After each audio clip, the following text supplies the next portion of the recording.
Hey, this is Randolph here. We're talking to DenbyGrace from the Mafia 2 team at GDC. Now, Denby, can we start off with, I guess, just telling us about what we just saw of Mafia 2?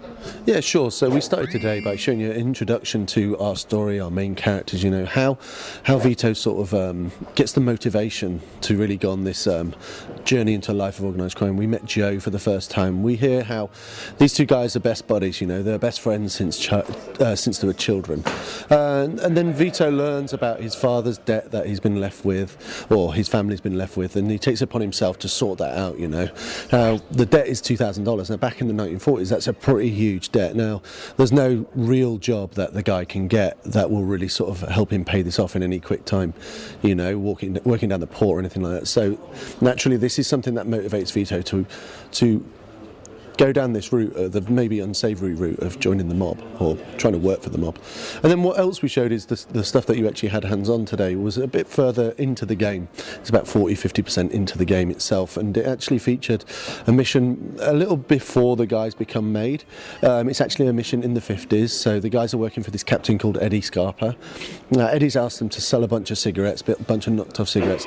Now, along the way, this kind of twist happens. These greasers come up and ask what the hell are they doing on their turf. They want their cut, they want their free stuff. Now, Joe, being Joe, he kind of sort of puffs out his chest, tells them, no, you're not doing this, you're not taking this from us. It kind of disintegrates pretty quickly. A Molotov cocktail's thrown, a truck's blown up, Joe shoots somebody in the face, and then it descends from there, you know. A lot of the jobs that Vito and Joe go on don't go out as well as they're sort of planned, I guess. Now, $2,000, $2K, that's obviously a direct reference, right? No, it wasn't actually. I think it's more coincidence. But yeah, I guess you can see that there. Okay, and in the past few times that GameSpot has talked to you about Mafia 2, you know, we've talked a lot about story. How important is story to a game like Mafia 2?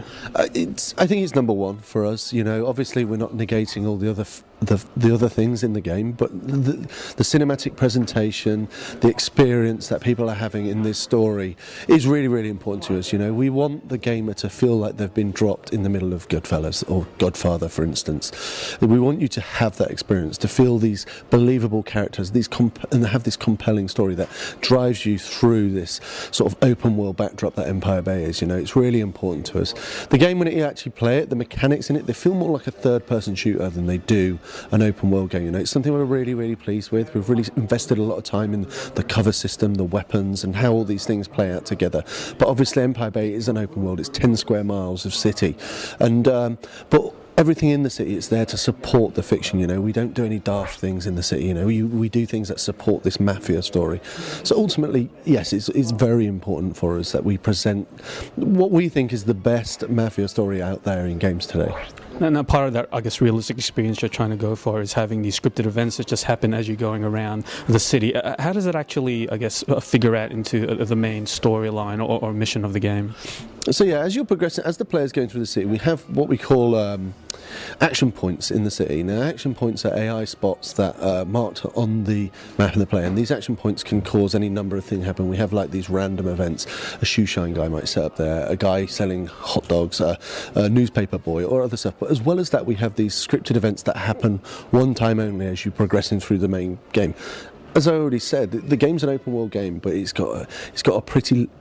got a linear story through it, you know. So we know where you are, we know what you're doing. So what we do is, in this bubble around Vito, we make things happen around you. So you get that feeling that this open world is a lot more sort of I don't know, a lot more organic. There's a lot more stuff going on. It feels much more populated than maybe realistically, technically it is. But the illusion to the player is you get this really populated, really unique experience, and that's what we want to give you. You know, we want you to feel like lots of stuff's happening around you. It's really sort of interesting place to be. Empire Bay really feels like that as you're sort of playing through the game. Now, the mission we just played was obviously very action focused. Now, apart from obviously shooting people, what type of missions will you be doing in Mafia 2? So Mafia 2 has a bunch of different mechanics. You can the big things are obviously there's driving. You know, the driving is this really sort of, we have this whole explanation of Hollywood white knuckle thrill sort of ride. You know, the driving should be exciting. It should really should really feel exciting. You're sort of screeching around corners, hubcaps are flying off your car, glass is smashing, that sort of stuff. As well as that, you have this sort of really visceral melee combat. I don't know if you actually tried it out yourself. Now, the melee combat is quite a simplistic thing to do. You have a dodge, you have a light hit and a hard hit, and you kind of like, you throw a few punches, and then what you can actually do is you get into sort of finishing combos. Now, these finishing combos, they sort of, the way they happen, we use some really nice dynamic cameras. So again, it's a really visceral experience. As well as that, we have sort of like a very sort of stealth-like experience. You can sneak around, you can use that to avoid sort of direct confrontation with guards and things like that. So as well as the gun combat, you have these 3 other sort of base mechanics that we utilise throughout the game. I skipped melee, unfortunately, because I stuck with the really big guns that you gave us during the demo. Now, I guess one of the things that really stuck out to me during that gameplay was the music. Some of the music choices you made were pretty good, I thought. Now, I guess that all ties into how authentic you're trying to be to the period. Like, how geeky did you guys get in trying to recreate 1940s, 1950s America? So we got geeky to a level, right? One of the things I think people look into it and they'll say, well, that song didn't release till 1954 and you've got it playing in 1951. And the reality is did it fit the vibe? Does it fit the era? Does it fit the feel of what we're trying to achieve? And the answer in every case is yes. So we let things slide in that respect, you know. You'll see some cars that are obviously inspired by cars from 1955. We didn't get that geeky. One thing we did though is we got geeky to make sure the vibe is right. The vibe feels like these eras, you know. If it didn't go in.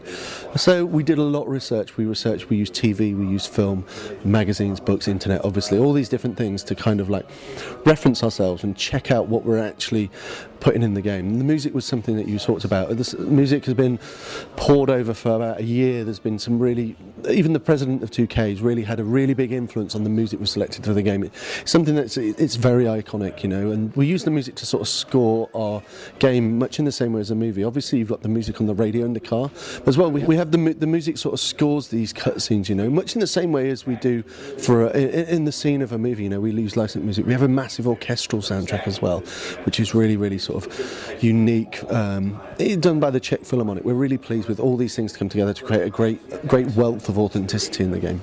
Now, during the demo, you also mentioned that there's something happening with Playboy in the game as well. Can you outline that for us? Yeah, sure. So through a collaboration that we've got with Playboy, we feel Playboy is a really iconic. It was sort of launched in 1953, so it's really iconic sort of 50s image. Is Hugh Hefner stood with these bunnies, and the magazine itself is actually it's a very good fit with the thematic sort of things that we have. I was nearly going to say values, but I think that would be the wrong word. Thematically, what we're doing with Mafia, you know, this sort of Playboy image of the man about town, the wise guy kind of fits that mold very well. So we got speaking with Playboy. We realised that this was a good fit for both our brands. So Playboy, the way it features in the game is we have 50 collectible magazines throughout the sort of like critical path of the game.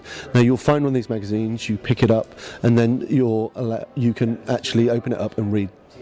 View the centerfold from that period. You view the article, shall we say. Yeah. And then in your own time you can go back to the main menu, look over what Playboys you've collected, go back, fill in the gaps of your collection. It's kind of a very nice link. We're very excited to be to bring Playboy to sort of gamers, and we think it fits the period perfectly, you know. It really adds to that authenticity we've got in the game.